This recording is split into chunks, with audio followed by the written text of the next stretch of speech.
so good at home all year. How much does that kind of just instill that confidence that you can kind of in this league?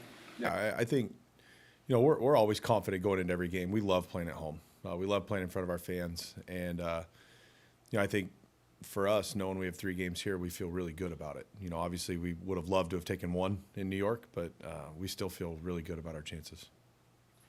You guys ready to name a starter? Matt Boyd's going to start tomorrow. Questions?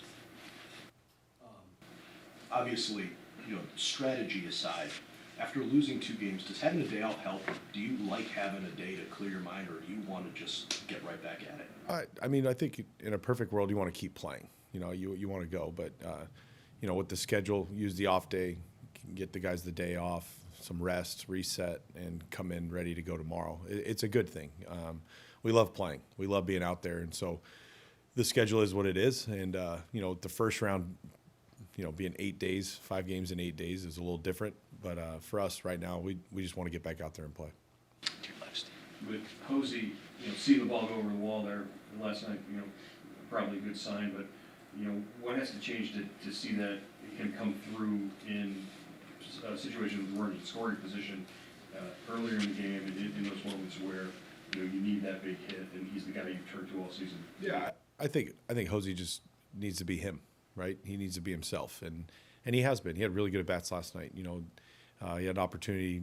We all expect him to get the big hit every single time he gets up there, and but he's done that to himself. We've talked about it all year. He's one of the best players in the league, and if there's anybody I'm confident in coming out tomorrow ready to go, it's going to be Hosey. And he's been our best player all year, and he continues to be. You know him better than we do. Does he embrace that not the pressure, but that responsibility of being the guy? Probably too much. I think he, anytime you're around an elite player like that, and they want the moment, they want to be the guy, and they thrive on that. And we saw it all year. Hosey's done that. He stepped up huge for us in big situations, and I expect nothing less. I'm sure we've asked you this at some point during the year, but what makes Cade's fastball so unhittable? It's the extension, it's the spin, it's the metrics. I mean, he gets elite ride and elite extension, and it's just coming at you. It's fast. I had a teammate that said he throws hard and fast, and that's what Cade does, and the ball just gets on you. It's from a steep angle, and he locates. I think that's really what it is. It's impressive to be at this point in the season, and we were talking to Hedges before the postseason started, and he was just saying how, his other stuff's just as incredible, and I wish we could show you guys that, but we need to have people prove that they can hit the fastball first. Is it impressive to be at this point in the season and how much he's been used that it's still this good? It is. It's super impressive, but it's not by accident. We've talked all year. Cade is one of the hardest workers I've ever seen. His detailed routines. He doesn't take a day off. He's always working. You look at Cade when his first outing of the year in Oakland really had a fastball.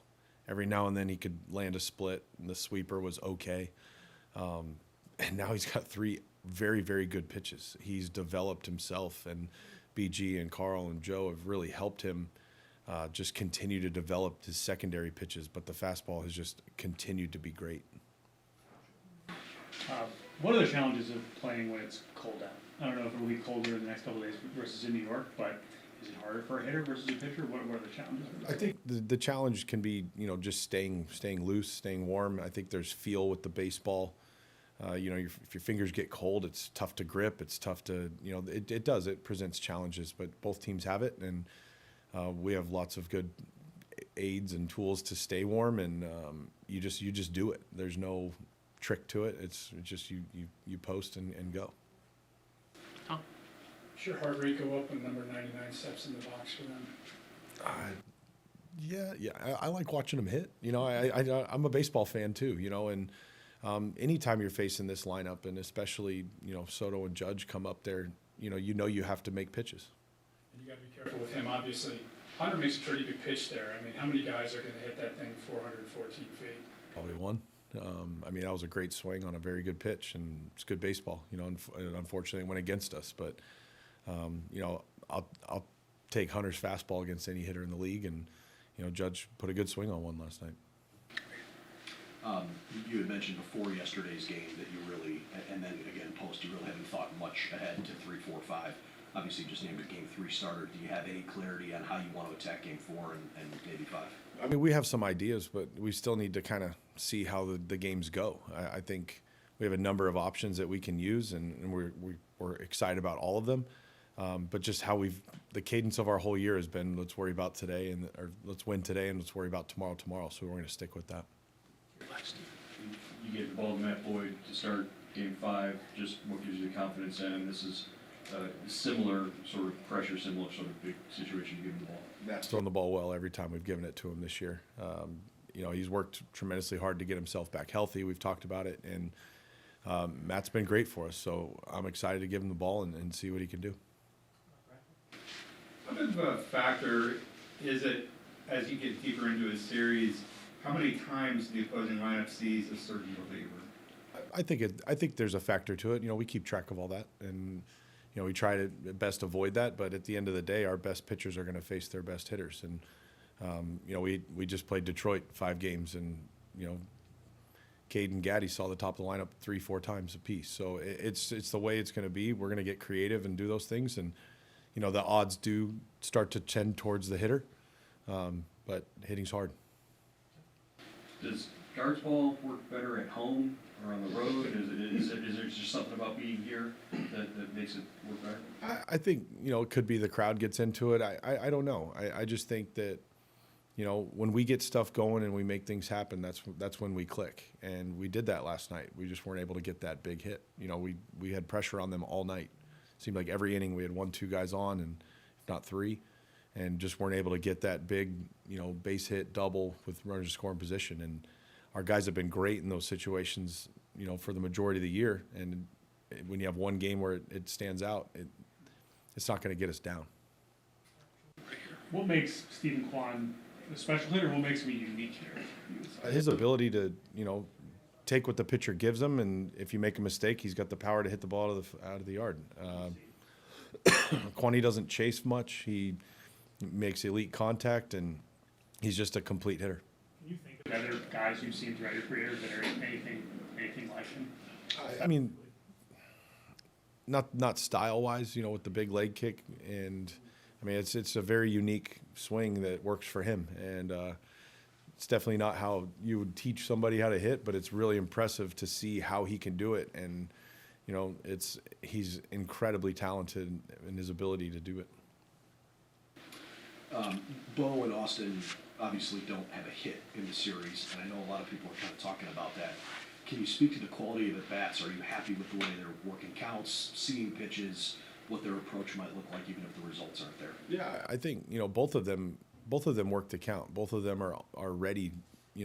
They're prepared and they're ready to go. They just haven't had any success or results yet. And I love the word "yet" because at any moment, I think either one of them could break out and have a big game for us because they're prepared and they're ready to go. To follow up on that, how much has David Fry's, not being able to go into the field and getting on the plate and catch, really since the second half of the season, impacted your ability to move things around and get matchups that you like? Yeah, I think the inability for David to play in the field every day has definitely had an impact on us, and whether that be catching, first base, third base, outfield, he's a incredible utility player, and it's hindered us to be able to get his bat in the lineup a little more often than we'd like to. But to David's credit, he's doing everything he can to impact us, and we find ways to get him in there. We get creative, but it definitely has been a little bit of a hindrance for the versatility that we had the first half of the year. That's for Stephen. All right. Boise, how are you? How are you doing? How was your travel? Perfect. Talked a lot about the process of rehabbing and getting back to 100%. In terms of your actual pitch mix and what you've worked on here with Cleveland, is anything different from before the injury? Like what is you as a pitcher? I mean, I think the biggest thing is I've spent the better parts of the last 4 years trying to trying to find the best version of myself, but obviously there were things in the way of that. Injuries, when it's hard to repeat your delivery because of something that you feel, right? So you do your best to pitch through that, yet you pitch around it. And I mean, 1 degree up here, 60 feet, 6 inches away, fan variance is 17 inches down there. That's the width of home plate. So, I mean, I would say what you see now is me just being healthy. And with that, just finally having healthy reps and being able to do the things, that I've wanted to do, and with the staff of, Joe and Carl and Brad, those guys understanding like, hey, this is the best version of you, and these, in this, what this looks like here, what this looks like here, and it's just a constant evolution, right, every day, and I'm really, really grateful for these guys. Left, Tom? Thanks. Hey, Matt. It's a good lineup, obviously. How much better is it when they have Rizzo at the bottom there, and then kind of have Power at the bottom, and then kind of flip it over to him? Definitely. I mean, Rizzo's a very good hitter. He's obviously done it in the postseason. He's done it in this park in the postseason. His reputation precedes himself. It's they have a very good lineup, and it's a welcome challenge. You respect these guys, and it'll be a fun task. What's the best part of the playoff experience? Oh man, that's a good question. I mean, personally for me, I've spent the better parts of 9 seasons, watching the playoffs from home, outside of 1 year at Seattle, right? And it's one of those things where you're like, man, I know my time is going to come to get to do that, and you just don't know what it feels like though when you get out there, and it's just kind of, it's invigorating. It feels like opening day all over again, but that doesn't even do it justice. It's just it's crazy how you play 162 games. You work a whole year to get to this point, and it's like, you don't want to say it's all for nothing, but it's like the slate is wiped clean. It's like, here you go, just go compete. And I think that's kind of the coolest part of it. It's just it's kind of electrifying in that sense. What's maybe the part of Hosey that you didn't know until you became his teammate? Oh man, a lot. When you face somebody from 60 feet away, for a whole career, it's you build up things probably about a player that are true and not true and whatnot. I think the coolest thing about Hosey is the way he shows up ready to play every day. The guy is a gamer. Doesn't matter how he feels. He's the same guy every single day. And we had an idea of that, when you're playing against him. But when you see it firsthand, I mean, he is, you can give him the word spark plug, leader, there's multiple, synonyms that you can use to describe him. And he's truly special. He's one of the best players in our game. He's been one of the best players in our game. When the game's on the line, he's the guy you want in the box or the ball going his way, because he's always going to make a big play. Tanner had told us that his first postseason start, lead block in his stomach, felt like he couldn't focus his thoughts at times, and he needed to really work through that. But his second postseason start, he didn't feel basically any of that. You just referenced the opening day feeling. Do you expect that on a day like tomorrow, when you're pitching in a game where it really feels like you gotta win, do you expect it to feel more like maybe, hey, this is that game that has all those emotions and those butterflies, or will it slow down for you because you pitched in the postseason? I don't know how it's going to feel, but I know what I'm going to do, and that's kind of the way I approach it, right? Like, my game is my game. How I feel, whether it's injury, how I feel, whether it's emotions. So much can happen, right? You know what I mean? It's like, it's a slippery slope to say how you feel is going to dictate what you're going to go do. So however I feel, whether it's super excited or, like you said, a lead block in my stomach, I'll be happy for it, and I'll just go out there and go do what, I know I'm going to do when the ball's in my hand. Just to follow up on that, I mean, if you had starts where maybe you didn't feel great, Yeah. But the output was really good, or you felt really well and then maybe you didn't execute quite well. Yeah, without a doubt, and everywhere in between. That's the beauty of this game, right? So really, what it comes down to is just what do you do when the ball's in your hand? What do you expect of yourself? And then you just go do that, and you just go compete. That's kind of like what you're commanded to do when the ball's in your hand, and that's the cool part. Matthew, what's the key when you're facing Judge and Soto, especially early in the game, like first, second, whatever it is? How do you pitch to those guys? Oh man, I mean, you go out there and attack. They're very good hitters. You respect their ability, their reputation. Is what they did this year is really, really impressive. You go out there and you just compete. It's a welcome challenge, and but yeah, they're very, very good ball players, and it's I think the biggest thing is you just go out there and compete against them. How do you watch the game over games 1 and 2 when you have a start coming up in the postseason series? Are you able to enjoy it and watch it like any other game, or are you locked in and trying to learn something from Yankee at bats, or how do you balance that? Both. You do a little bit of everything. I mean, you're definitely locked in.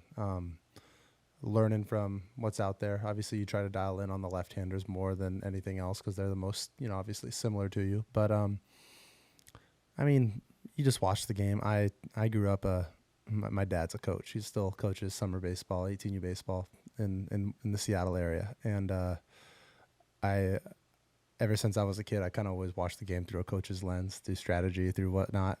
So when you're watching the game, I love to put myself in, maybe what the hitter's trying to do, or what look at the guys on deck and whatnot, and just think of it that way. But you're always watching little details, and it's it's always fun to watch the strategy of the game and watch how things guys approach it and whatnot.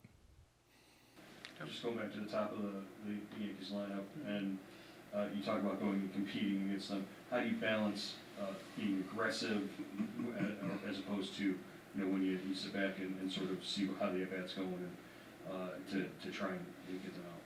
I mean, it's a balance of knowing the lineup, knowing the situation of the game, all of it, right? Just as it is all year, and but the goal is to get them out. That's just what it comes down to. You got to go out there, you got to go compete against them, and the game will dictate anything else that needs to happen. But I mean,